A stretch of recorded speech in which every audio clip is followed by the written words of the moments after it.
Como militante do grupo Os Irredentos, né? Estou aqui no Rio de Janeiro para participar dessa atividade feita em conjunto, em parceria com os companheiros Grupo Cultural dos Irredentos de Maricá e em parceria com a Prefeitura, né? Dessa atividade, da primeira apresentação de um documentário latino-americano dentro de uma perspectiva revolucionária, e dizer que isso faz parte de um projeto estratégico dos Irredentos, que é resgatar a história dos movimentos revolucionários na América Latina, principalmente da década de 50. E esse trabalho nós estamos fazendo não só aqui em Maricá, nós estamos dentro das nossas limitações como grupo, né, fazendo em todo o Brasil, conversando com a juventude, principalmente a juventude, alguns camaradas da nossa geração, no sentido de organizar e junto criar, contribuir para a formação de um projeto revolucionário diferente, né, um projeto revolucionário que seja capaz de resgatar a história e o legado não só do Brasil, do camarada Marighella, do camarada Lamarck, do camarada Prestes e de todos aqueles guerrilheiros, né, que participaram no Araguaia, que morreram no Araguaia, que morreu o camarada da LN, do PCBR, de todas as organizações revolucionárias, né, porque se existem os comandantes, porque existiam os guerrilheiros que combateram. Né? E na América Latina, no Uruguai, do Raul Sendic, de vários camaradas, na Argentina o camarada Santuccio, né? E outros camaradas, na Guatemala o camarada Túcio Lima, né? Em todo o continente, Camilo Torres, Marulanda, todos esses. Então essa é uma das tarefas que os Irredentos assumiu, de resgatar a história, como o Júlio colocou, para formar memória, porque se você não tem conhecimento da história, você não pode projetar o futuro. Então eu só queria concluir dizendo que nós estamos já também pensando em 2018, qual vai ser as atividades dos Irredentos em 2018, projeto de lançar livro de companheiros que tiveram posição destacada no movimento revolucionário da América Latina, como o Túcio Lima, como o Sabasa no Uruguai, né? E fechar dizendo que a nossa tarefa no legado das organizações revolucionárias, até no slogan, que é lutar ou vencer, lutar ou morrer pela América Latina socialista. Nós estamos começando então mais um dia da primeira mostra de cinema latino-americano de Maricá. É uma organização de idealização do Grupo dos Irredentos, em parceria com a Prefeitura de Maricá e o apoio do nosso sindicato SEPT, que é o Sindicato dos Profissionais de Educação do Rio de Janeiro. É um prazer muito grande estar realizando isso neste local, neste local que é o CEL, que é um espaço popular, é um espaço onde as pessoas aqui têm acesso, acontecem várias atividades. E hoje a gente vai ter, além dos grandes cineastas, né, nós vamos ter também uma série de alunos da oficina de cinema de Maricá, cujo Vavá é o professor. E vamos ter algumas mesas de debate. Hoje a gente vai ter, vamos começar com o filme do João Vitor. Vamos ter uma mesa de debate relacionada à questão do negro, onde a gente vai pegar dois filmes importantes também, além do filme do Mateus, que o filme do Vavá, que é o Caso do Valonga, Sangra da Terra. Vamos falar sobre liberdade para Rafael Braga e vamos pegar o perfil carioca do negro, né? Vamos falar também sobre uma questão importante, que é a questão da terra e a criminalização dos movimentos populares através do filme do Patrick Granja. E vamos ter uma mesa de debate também. E vamos finalizar o dia de hoje com a grande estrela nossa, que é o Carlos Pranzato. E vamos apresentar o Carabina M2, uma arma americana, na Bolívia, onde a gente vai tentar falar um pouco, né, não só do Guevara, é claro, fazendo uma homenagem ao Che Guevara, mas todas as tentativas de libertação dessa América Latina, né?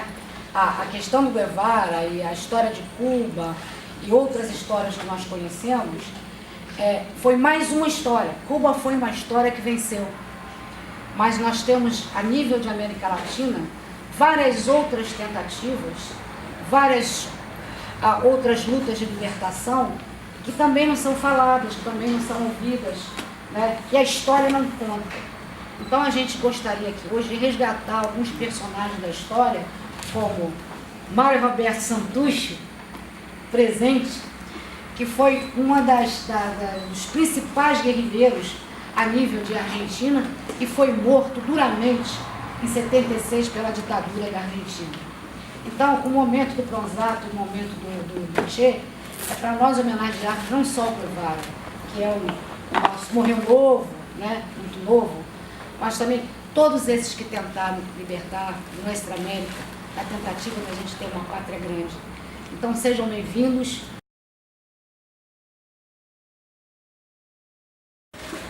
Ocorre um distanciamento do que o curta que eu fiz, o System, o tema dele é um pouco diferente, né, da questão de hoje, né? Foram mais curtas com a temática de dar voz aos negros, e eu acho imensamente importante. Tanto o curto do Rafael Braga, como do meu amigo Matheus, o do Vavá também, foram muito informativos e achei bem importante. É muito legal, achei que foi legal ter começado com um curto experimental e depois dar voz para temas mais sérios, assim. Mas foi um prazer imenso estar aqui mostrando o trabalho e agradecer a cidade que está ajudando aos jovens realizadores a ter esse espaço. Eu acho bem interessante, queria agradecer de novo. Obrigado.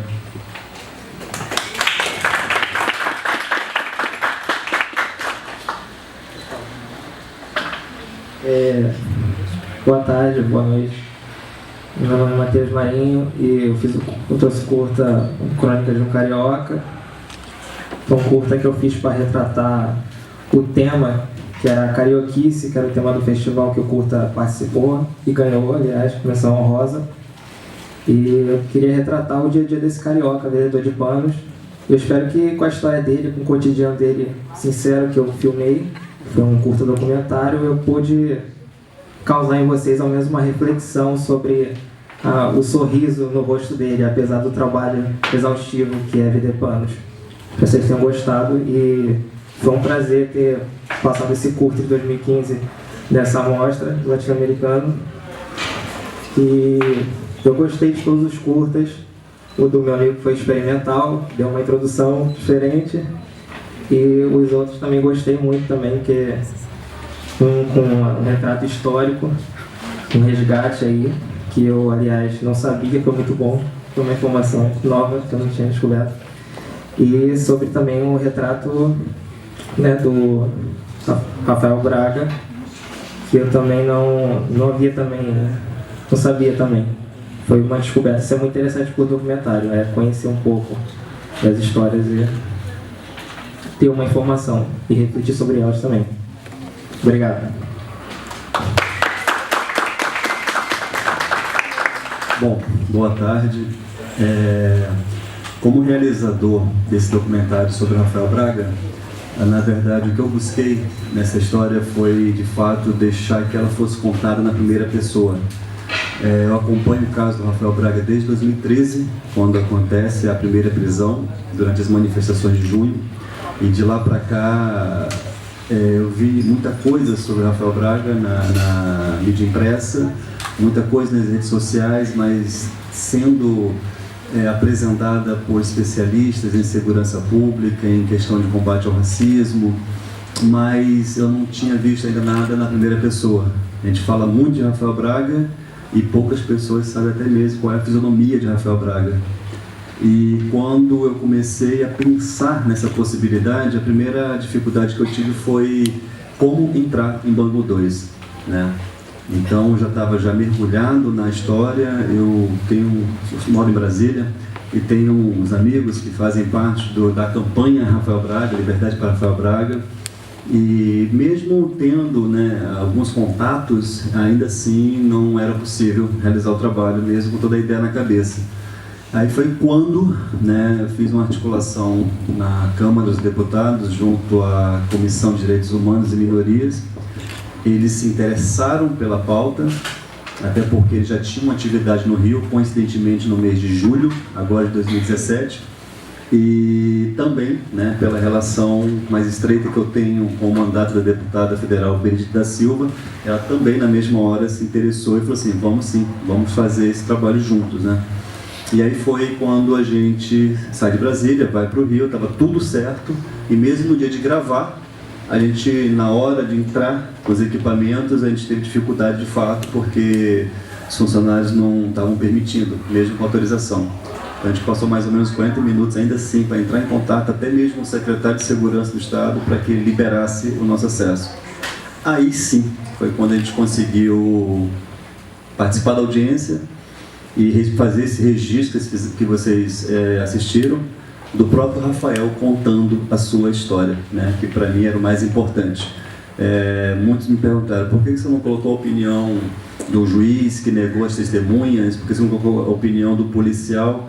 Não, eu queria realmente um trabalho em que ele e a mãe, né, na verdade, as maiores vítimas dessa justiça seletiva, racista, preconceituosa, e então eu fiz esse contraponto contando a mesma história, a mãe falando da tragédia dentro da família e ele, né, na primeira pessoa, contando esse caos que ele vive desde 2013. Chorava direto. Eu acho que, além de ter um filho que não é bandido, que sabe que não é, e ser condenado como um traficante. Então, o objetivo foi esse. Assim, deixar que ele contasse na primeira pessoa. Até o nome, eu pensei também em colocar eu, Rafael Braga, alguma coisa assim. Mas falei, não, acho que aí sim eu tenho que linkar com a Liberdade para Rafael Braga, porque muitos não conhecem a história. Quem conhece, conhece pouco e acha que já foi até solto.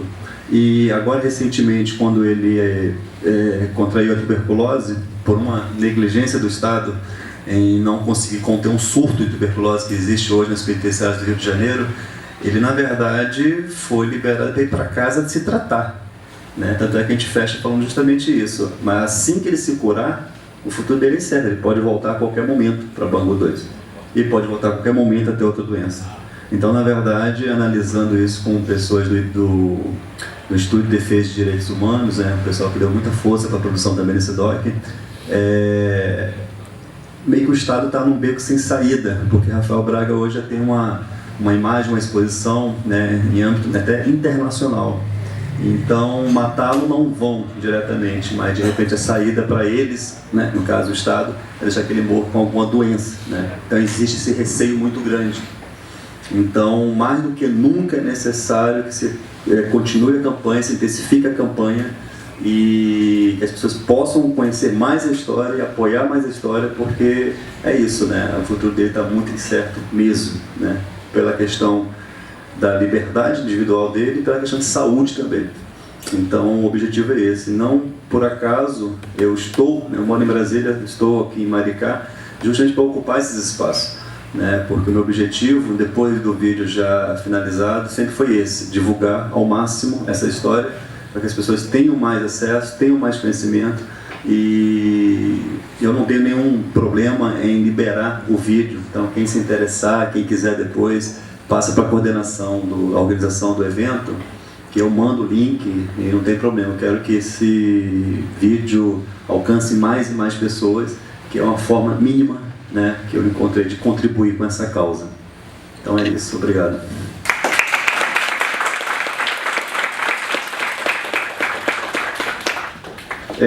Boa noite a todos e a todas. Obrigado por assistirem, né, o meu documentário, que eu fiz em 2011, com grande paixão, com pouco dinheiro e com uma missão, né, de realizar. Porque a obra estava num processo muito acelerado, não estava no cronograma, né, esse processo do Valongo, então eles tiveram que parar as obras, né, do caso da zona portuária.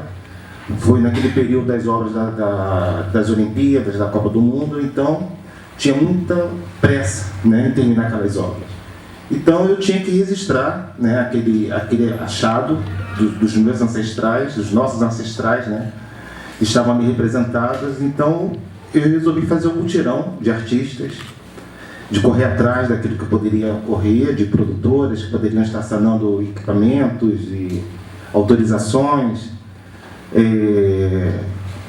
Tive a honra de ter o Luz Melodia participando e, enfim, eu senti que fui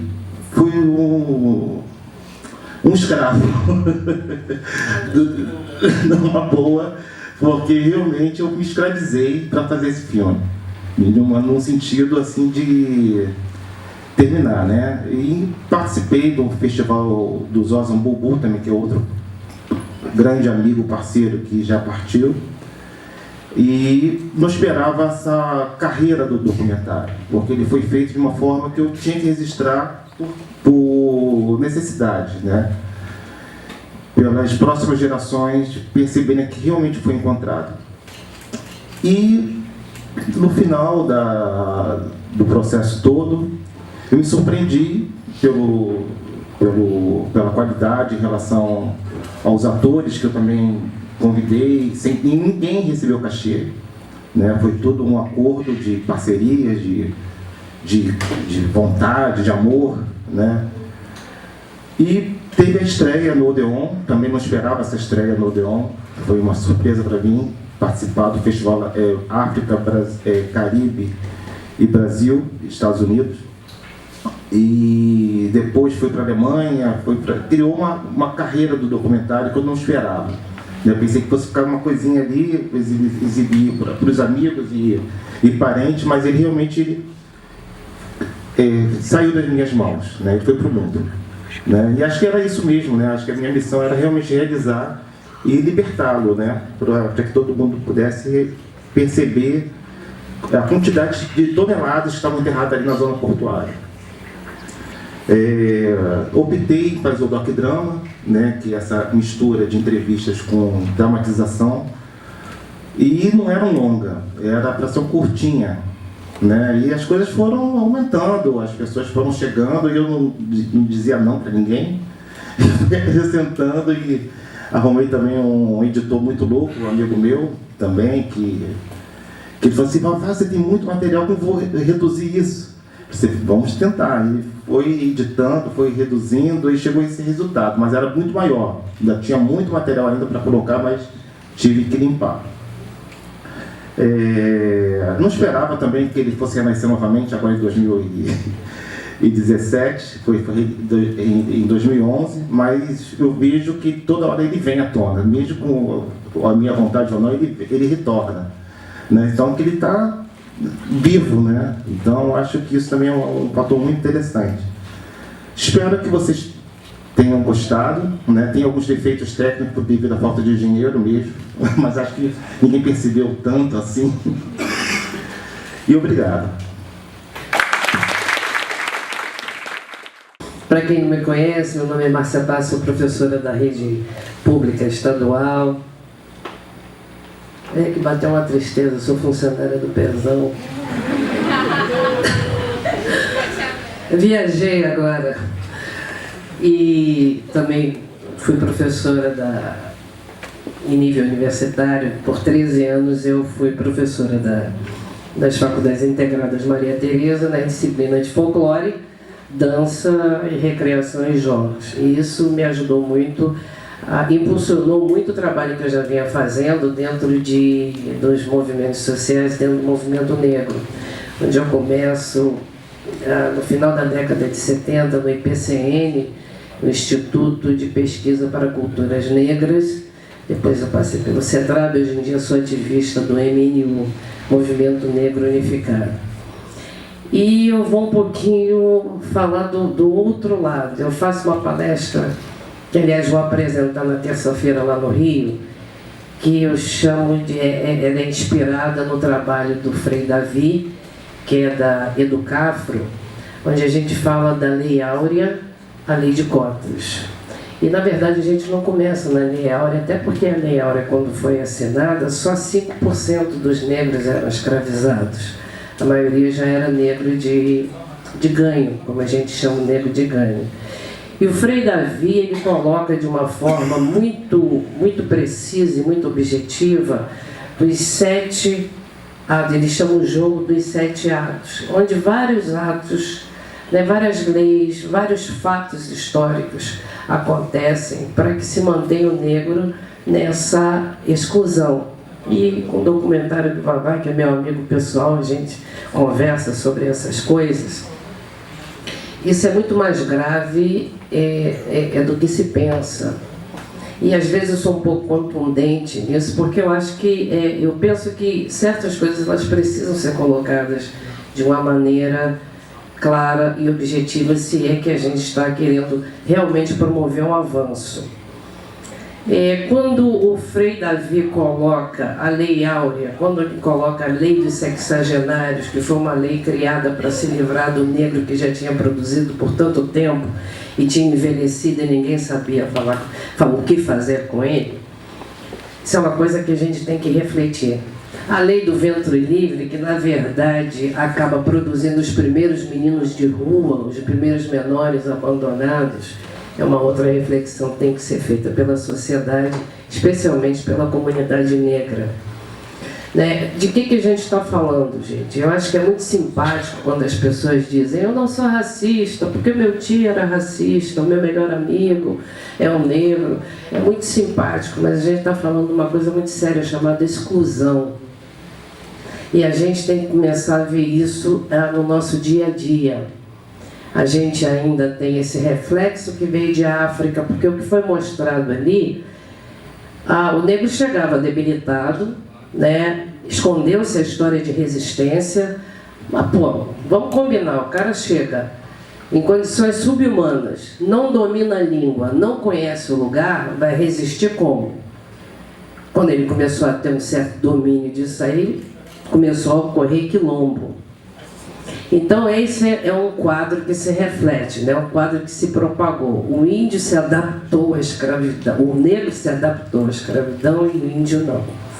Isso é apenas um dos fatores que a gente tem que analisar como destruição da identidade e da autoestima. Eu me adapto à escravidão, eu sou bom para o trabalho, eu não tenho história.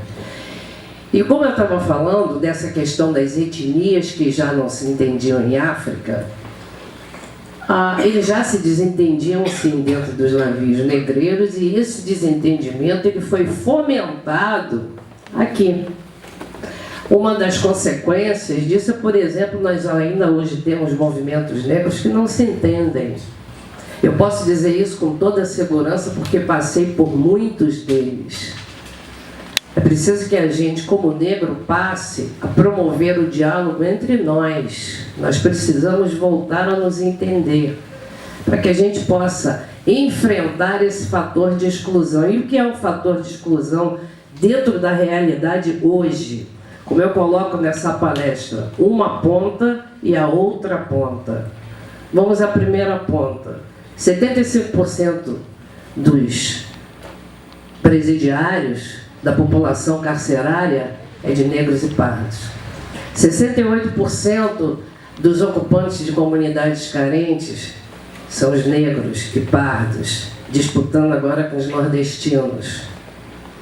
Trabalhos subalternos exercidos em pelo menos 59% dos seus servidores.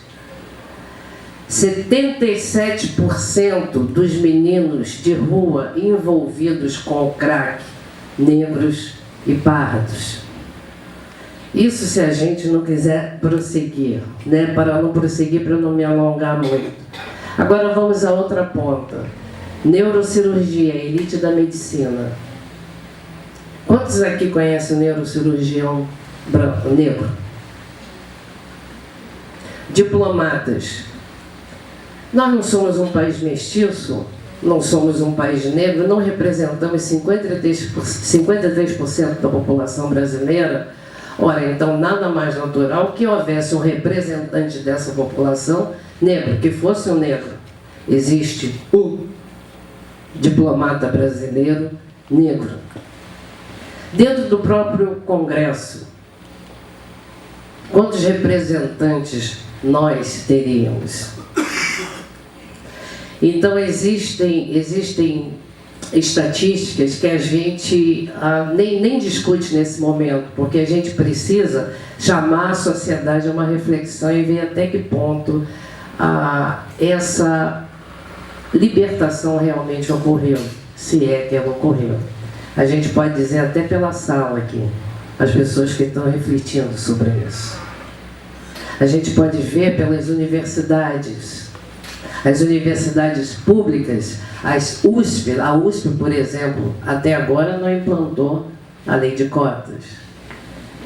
A Unicamp, recentemente, a pioneira nisso, se não me engano, foi o UFRJ, a UERJ, seguida depois da UFRJ. Então, do que nós falamos agora e que a gente tem que refletir é exclusão. Então, nessa semana, nesse mês, eu convoco a população, não a consciência negra, mas a gente deve começar a pensar na consciência branca. Porque eu posso dizer isso com toda firmeza por experiência própria. Nós ainda não temos aquela, eu não vou dizer tolerância porque é uma palavra que me incomoda um pouco, mas ainda incomoda muita gente um negro num cargo de direção, um negro no cargo de comando. Analisemos as nossas Forças Armadas, por exemplo. Analisemos as nossas escolas públicas. Repito, posso dizer com conhecimento de causa que aceitar ainda o negro em cargo de comando é uma situação complicada e que a sociedade branca tem que começar a refletir sobre isso. Então eu poderia me estender aqui, né? Mas eu começo por essa chamada população, por essa chamada a essas pessoas que a gente sabe, nós não queremos ser movimento negro, que se limitam a ficar acusando pessoas brancas disso ou daquilo. E a gente até entende, pessoalmente entendo, até porque o pai dos meus filhos é branco, que esse não é o caminho. O caminho acusatório, o caminho apenas de troca de acusação. Porque a gente sabe que isso não vai levar a nada, e eu, quando aponto um amigo que é branco e que ele se ressente, pô, mas eu não tenho culpa disso, não tem mesmo. Mas então a gente vai partir de onde? Daqui para frente, o que vamos fazer? Como é que a gente vai caminhar para que realmente haja um entendimento e, acima de tudo, respeito? E como é que a gente vai realmente mudar um sistema que continua sendo perverso, sim, e que racismo, há que ser entendido, racismo é um negócio, como outro qualquer. Racismo tem muito mais a ver com mão de obra barata do que com a cor da pele propriamente dita, ou com a textura do seu cabelo, ou com o redondo ou quadrado ao longo do seu nariz. Então, se nós começarmos a pensar isso, porque a criança ela não nasce assim. Eu vou até passar uma experiência que eu vi no Mercado Princesa alguns anos atrás. E eu, como professora de recreação, aquilo me chamou a atenção porque eram crianças. Eu adoro ver pureza de criança, né, nessas coisas. Eu estava numa situação aqui na fila, no Princesa, e havia uma menina chinesa com uma voz chinesa e as duas não falavam português. E veio uma menina lourinha, correndo pela... Caraca, aquela garota era o cão chupando manga, a lourinha. Ela correu pelo mercado, derrubou, pegou carrinho, empurrou, pegou cestinha, botou na cabeça. E eu apreciando aquela criança, ela correu, chegou para a chinesinha e falou assim, vamos brincar? E a menina não foi, porque não estava entendendo a proposta, mas você via a disposição daquela menina. Aí eu não entendeu, então a garota foi embora, correu, daqui a pouco ela voltou de novo, vamos brincar? E a menina chinesa olhando assim, o instinto dela dizia, pô, isso aí tá me cheirando a coisa boa. Na terceira vez, a garota correu pelo mercado, chegou assim, olhou para a chinesinha, pegou pela mão e levou. A criança, ela não tem, ainda não se contaminou com todos esses conceitos e preconceitos, né, que são incutidos no nosso dia a dia. Entendi? É nessa criança que a gente tem que atuar, e é na autorreflexão. Quando a Márcia, na sua fala, já pude assistir algumas palestras da Márcia na Semana Cultural lá da escola que nós trabalhamos junto. Enfim, fizemos um trabalho também em relação à consciência, né? Que ela chama de consciência branca, consciência negra, né? Consciência, uns dizem consciência humana, né? Humana, né? E o que eu acho interessante nessa questão, que não é só a cor da pele, né? Talvez o genocídio cultural. Eduardo Galeano costumava falar que nós somos turistas de nossa própria cultura. O lugar de memória no Brasil ainda é muito complicado. E quando a memória é negra, enfim, é desesperador que construíram um centro da cidade inteira durante os anos passados, e agora em 2006, será que só em 2006 encontraram algum resquício? Né? Ou aquilo foi passado por cima como rolo compressor, né? Colocados construções por cima sem valorizar esse tipo de memória. Então, o Brasil falta memória para esse tipo de coisa, para o negro, para todos os tipos dos excluídos. Tá? Então, gostaria de finalizar abrindo essa roda de conversa. Alguém? Paulo Gomes?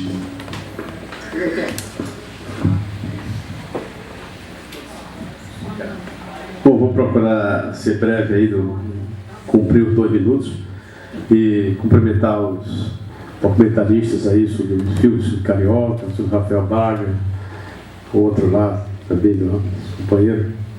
E me chamou a atenção a questão da questão do Rafael, que eu também acompanho desde que ele foi preso nas jornadas de junho de 2013, que na verdade se confunde a questão do Rafael com a questão do filme do Vavá, na questão do negro e do pobre, né? Porque Rafael foi condenado a 11 anos e meio de cadeia por ser pobre e por ser negro e ser morador de rua. Quer dizer, o Estado brasileiro, de uma forma covarde e arbitrária, cometeu uma injustiça abominável, sobretudo. E ainda o mantém preso, né?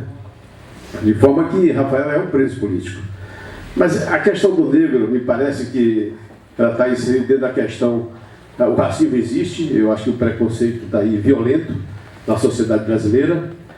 Acho que a professora colocou bem a questão em que algumas... você vê, grandes empresários, não existe, porque houve a escravidão e os negros foram jogados lá, e pelo menos eles tinham que comer como escravo e tinham de morar. E fizeram a alforria, a princesa Isabel na pressão, já porque só tinha 5%, eu desconhecia esse dado estatístico, e eles ficaram aí sempre sem comer e sem ter onde morar, e terminaram morando por aí, né? Condições as piores possíveis. Mas eu acho que é a questão do sistema capitalista também, porque veja o exemplo da Cuba, por exemplo. Eu estive em Cuba e percebi que a questão lá, o negro foi muito prestigiado pela Revolução Cubana. E até tenho a impressão, não tenho certeza, mas analisando e vendo, conversando com alguns observadores da questão de Cuba, que Cuba ainda se mantém lá, ainda um pouco, acho que devido ao apoio da raça dos negros, que apoiam o governo cubano, a Revolução Cubana, porque eles antes da Revolução, eles eram completamente segregados, quer dizer, o negro não tinha acesso a uma praia, ele não tinha acesso, era totalmente isolado, né? Quer dizer, então, a minha visão é de que eles hoje veem o seguinte: se isso aqui voltar ao passado, a dominação dos Estados Unidos, que fica ali a 100 quilômetros dos Estados Unidos, em que as praias eram frequentadas pelos ricos e brancos norte-americanos, eles vão dizer que isso aqui vai virar e nós não vamos também mais ter acesso a isso. Então, eu acho que eles tiveram um papel importante e a Revolução Cubana prestigiou os negros em altos postos, tanto no Partido Comunista, como nas empresas estatais, e ali médicos, professores, Isso em Cuba não acontece, como ela citou aí a questão da elite da medicina, da cirurgia plástica, da cirurgiões. Você vê muitos cirurgiões lá em Cuba, negros. Então, eu, por exemplo, conheço uma família. Está me dizendo aqui a professora Sandra que a religião oficial em Cuba é a santaria. Claro que houve uma diferença grande, porque você vê, os negros que foram escravizados para os Estados Unidos, eles lá entraram para a Igreja Batista, uma boa parte, uma grande maioria. Tanto que a resistência lá contra a escravidão, elas surgiram nos púlpitos e nos cultos, quer dizer, aqueles protestos, através daqueles cantos, quer dizer, e aqui, os que vieram para o Brasil, uma boa parte entrou na questão da macumba, do espiritismo, que já era característico da África. E em Cuba também se mantiveram na santeria, que é uma variante desse espiritismo, né, uma forma. Então, a questão, eu conheço uma família, como eu estava dizendo, que diz o seguinte: se é um negro bonito, tem os dentes bem postos, bem vestido, elegante, eu acho que está tudo bem.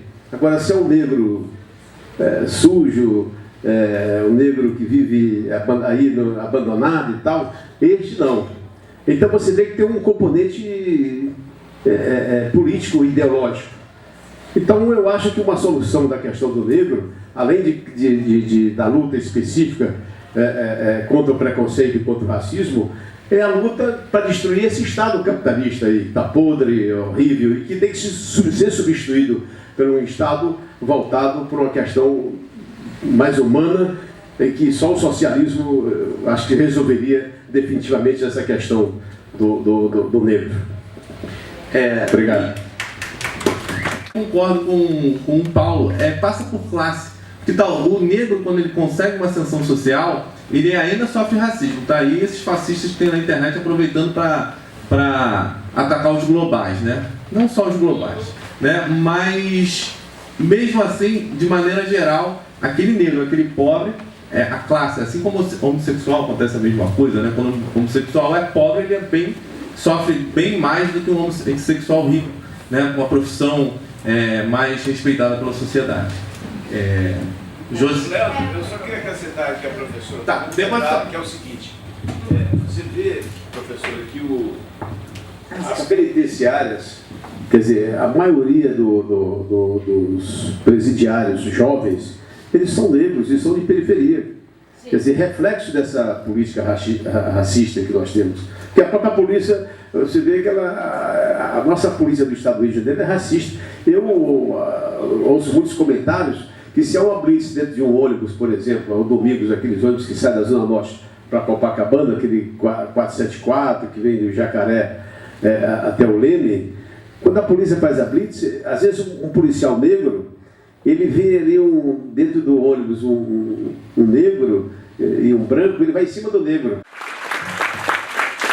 Obrigado a todos e todas que participaram dessa mesa. Los acondicionamos junto con él en las tapas. Todavía por razones de seguridad no se puede decir. Ese chico me apresó.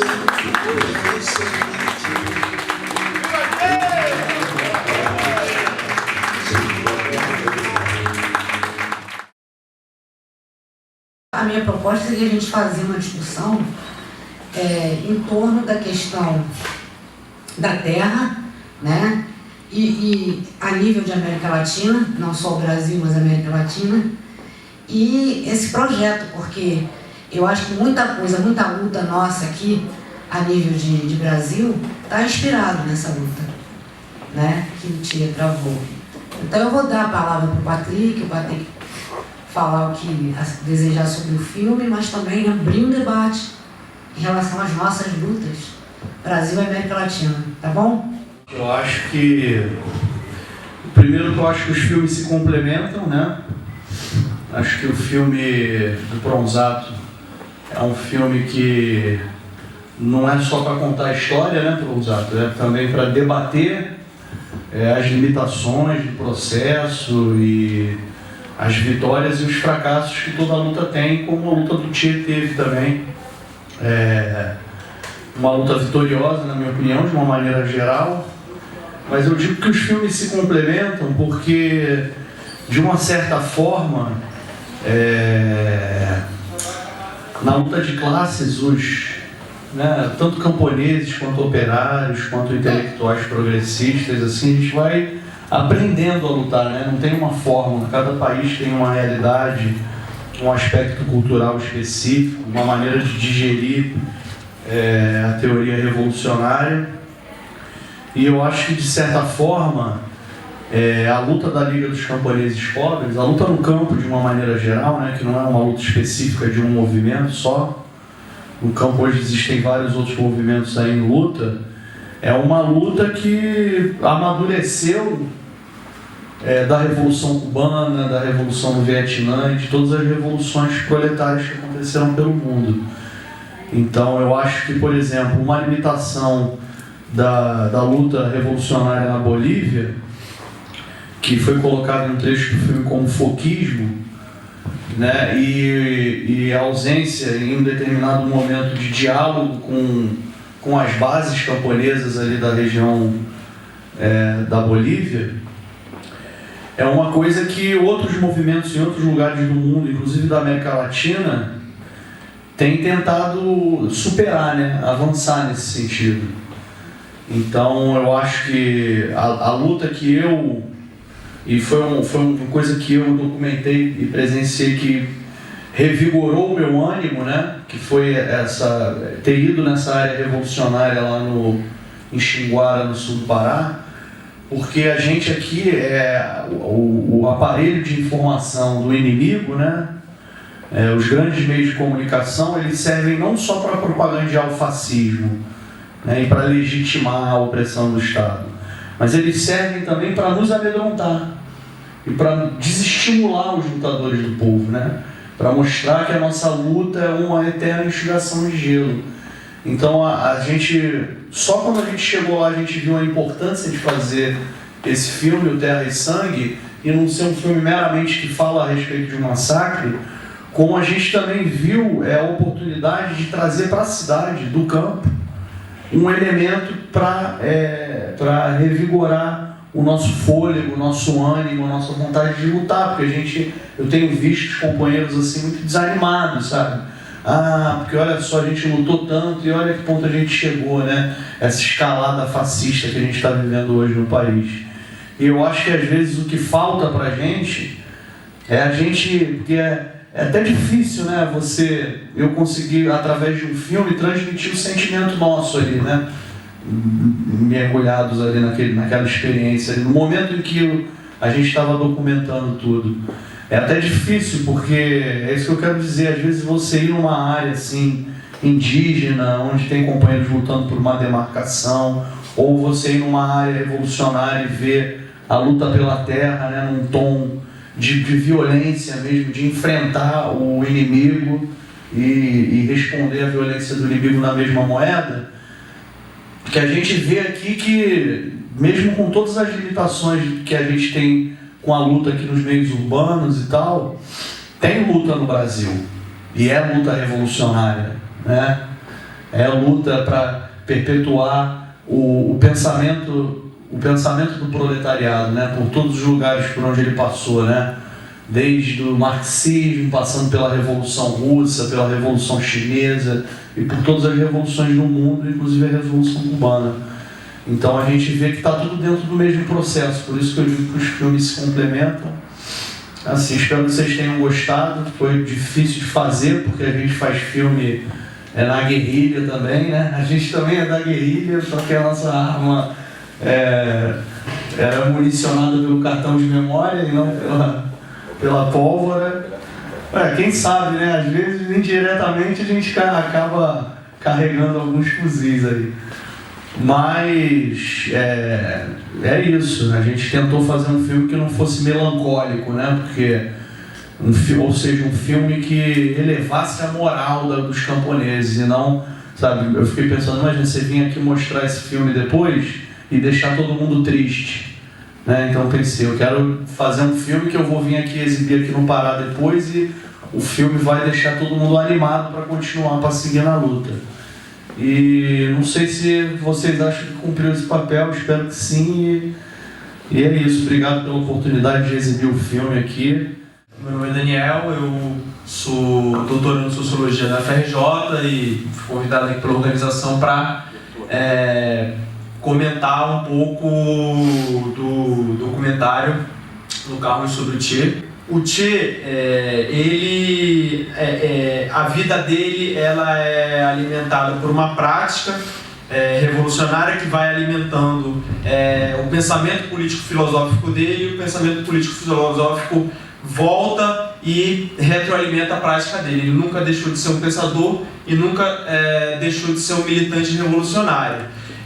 E desde o começo da vida dele, ele tem aquele filme Diários de Motocicleta, aquele filme importante, né? Mostra uma fase importante da vida do Che, que é quando ele se depara com a pobreza na América Latina, tanto no interior da Argentina como em outros países da América do Sul. Quando ele se depara com essa pobreza, ele vê povos indígenas, ele vê trabalhadores nas minas, ele vê muitas pessoas doentes, leprosos, e isso faz com que comece a despertar no Che um sentimento de necessidade de mudança política na América Latina. O Che era um pensador que ele era antidogmático, né, na esquerda, e era antidogmático porque ele questionava uma tese do marxismo que estava no Capital, uma metodologia do marxismo, que é a metodologia do materialismo histórico. Essa metodologia ela foi questionada pela Revolução Russa, né? Você não precisava desenvolver as forças produtivas burguesas para você fazer uma revolução socialista. Num país extremamente agrário, rural, você conseguiu implementar uma revolução. E o Che, alimentado por essa visão, por o que ele tinha visto na América Latina, ele via, olha, nós não precisamos esperar desenvolver um capitalismo, desenvolver um proletariado para que a gente faça a revolução aqui. Isso acontece em Cuba e o Che ele questiona muito essa visão dogmática do marxismo. Então essa é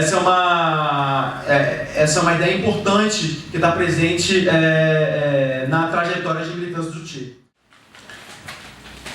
Voy a tratar de ser breve por el español y por la hora y porque ya los que me precedieron prácticamente tocaron muchos aspectos o casi todos de la personalidad del Che.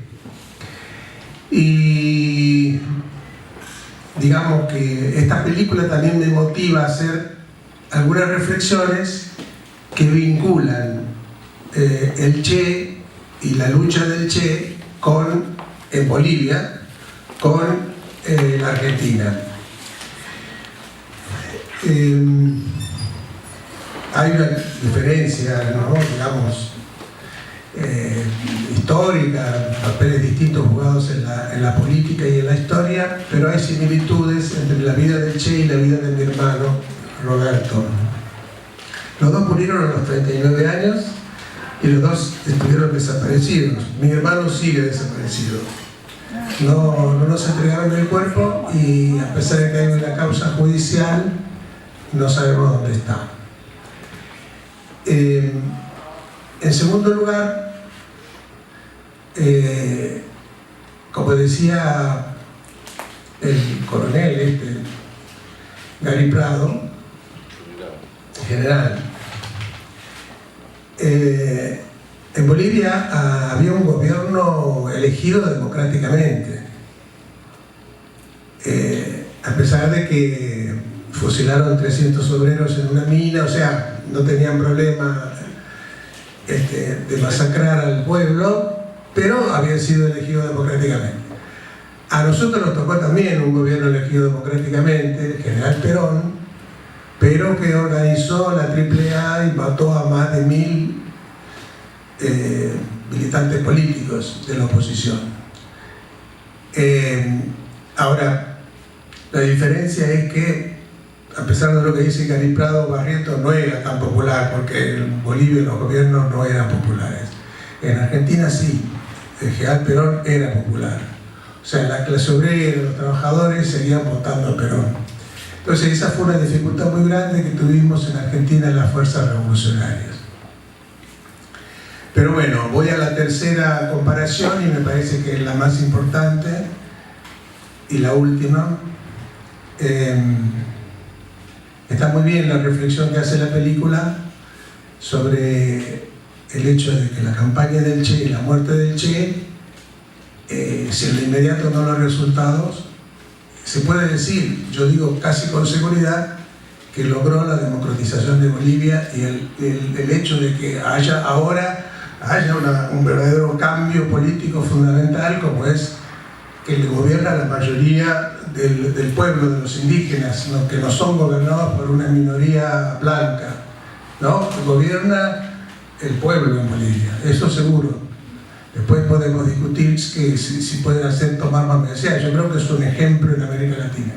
Pero yo creo que es en parte o fundamental consecuencia de la campaña del Che.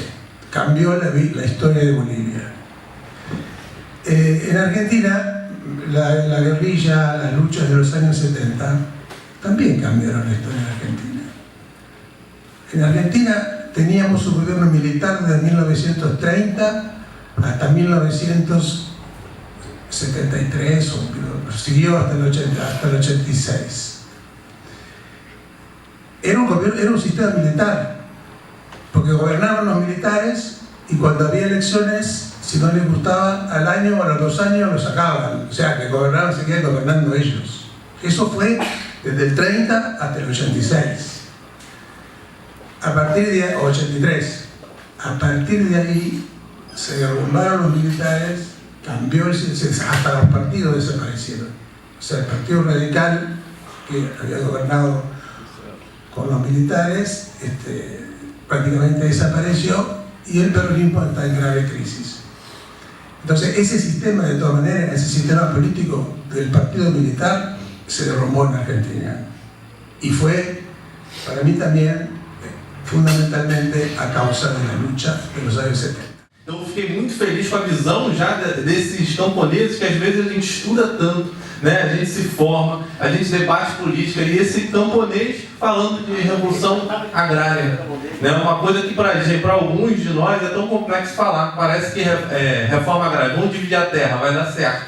Mas ao meu ver eles veem que isso vai dar errado a longo prazo. É necessário fazer uma cooperativa de terra, todo mundo dividir essa terra, para não ficar uma coisa egoísta do minifúndio, né? Aquele minifúndio egoísta e nem essa coisa cruel do latifúndio. Então a cooperativa da terra, né, talvez um ecossocialismo, um socialismo agrário, né, de cooperativa é, ao meu ver, a solução para o campo. Então aquela frase que foi aplaudida, né, enquanto se o campo cruzar os braços, a cidade não come. Então é só isso, gente. Parabéns pelo excelente trabalho de vocês.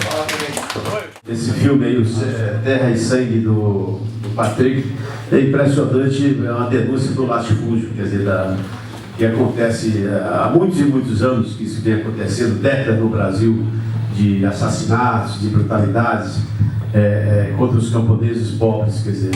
Então eu fui advogado da CPT, Comissão Pastoral da Terra, da Igreja Católica do Estado do Maranhão, na década de 80, e presenciei muitos dessa truculência policial. Quer dizer, as polícias militares dos estados do Brasil, sobretudo do Nordeste, elas estão corrompidas, compradas pelo latifúndio, pelos fazendeiros. E assim que quando eles vão cumprir uma ordem judicial, uma reintegração de posse, um despejo, e muitas vezes, fora da legalidade, eles chegam mesmo já matando, quer dizer, de uma forma mesmo de truculenta, uma violência abominável. Então esse filme eu acho importante porque além de mostrar o massacre daqueles camponeses, né, é também um chamamento à luta, que é aquela moça que a Sandra citou aí, quer dizer, a peça do filme não mostra o rosto, quer dizer, a gente vê que é um quadro político, que é uma mulher firme, né, quer dizer, eu não deixei e não deixo e sigo a luta, quer dizer, então você está de parabéns, Patrick, por ter produzido esse documentário e a gente tem que divulgar ele o máximo por aí. Ele é uma denúncia contra a grilagem de terra, contra o assassinato de indígenas e contra o assassinato de trabalhadores que lutam para uma terrinha, né, o direito de trabalhar, como aquele senhor disse, nós queremos só uma terrinha para trabalhar, para plantar. Bom, então, em relação ao filme do Pronsato, já vi algumas vezes, realmente interessante, porque mostra a figura do Che Guevara como uma figura, quer dizer, não era só um revolucionário, guerrilheiro, vitorioso em Santa Clara, em Cuba, quer dizer, mas também um pensador teórico. Quer dizer, eu já li algumas coisas sobre o Che Guevara, então muita gente ignora, mas foi um dos grandes teóricos do marxismo. Escreveu muitas obras, muita gente desconhece, pensa que é só um diário. Não. Che Guevara, quando foi à União Soviética, no início, logo depois da Revolução Cubana, numa missão oficial, ele, ao voltar da União Soviética, ele escreveu uma carta ao comando da Revolução, ao Fidel Castro, já chamando a atenção que aquilo lá estava havendo uma transição para o capitalismo, já não era mais o socialismo, mostrando as contradições da política que estava sendo aplicada lá pelo Khrushchev. Então, foi um pensador, um homem admirável, sob todos os aspectos. Nós somos guevaristas e realmente devemos também divulgar essa película, viu? Esse filme, o Pronsato, que é excelente, e mostra ali ele realmente a capacidade e a sensibilidade de entrevistar aquele povo ali, inclusive alguns que sobreviveram à guerrilha, né? Quer dizer, a Fundação Che Guevara, que desempenha um papel importante lá para preservar a memória e a luta de Che Guevara. Muito obrigado. Meu interesse, não só pelo Che, sino pela política e pela transformação social, foi pelas viagens. Eu fiz as mesmas viagens 30 anos depois do Che, um pouco menos, a partir do início dos 80, até 89 que terminei na Bahia, e aí que começo a ter esse contato com os outros países, com Chile, no México, mas andando como ele andava com Granada e depois com Calica. Inclusive a Calica Ferrer é a pessoa que faz a segunda viagem com Che Guevara. O primeiro dia que a gente conheceu, que fomos tomar um café em Buenos Aires, eu falei com ele, assim, a maneira da gente estar falando, parecia que a gente se conhecia há 30 anos. E por quê? Pelas anedotas que ele contava para as mesmas coisas, entendeu? A mesma coisa que você vendia em motocicleta, são as coisas que a gente viveu. Então, minha formação política se dá nas viagens. Então, não podia ser de outra maneira que eu me aproximasse a Guevara dessa maneira. E, bom, esse filme tem muito disso. E só para fechar, eu estive na Bolívia agora, a convite do governo boliviano com esse filme. Fomos 6 cineastas, né? Teve um encontro mundial dos 50 anos da presença do Che na Bolívia. E eu tinha pensado, antes de ir, o ano passado, fazer um trabalho novo, sobre os 50 anos. Porque esse filme é de 2007, dos 40 anos. Mas, refletindo, não achava uma maneira de entrar novamente num tema para tentar abranger a presença do Che na Bolívia, como tentei fazer nesse documentário. Então não via outra maneira. Eu sim teve outras possibilidades de tocar o Che por outros ângulos, né? Mas não referentes à Bolívia. Então eu desisti, mas eu acho que foi bom. No filme, inclusive, se fala, tem um jornalista que diz o que acontecerá quando no meio século não, porque a cada 10 anos isso se vai incrementando e já chegamos aos 50 anos. E continua crescendo, porque a experiência que eu tive na Bolívia foi realmente incrível, não? O mundo todo, organizações guevaristas do mundo todo, né? Se encontrando lá para continuar implementando, digamos, um mausoléu a céu aberto e diário no mundo todo pelo Che.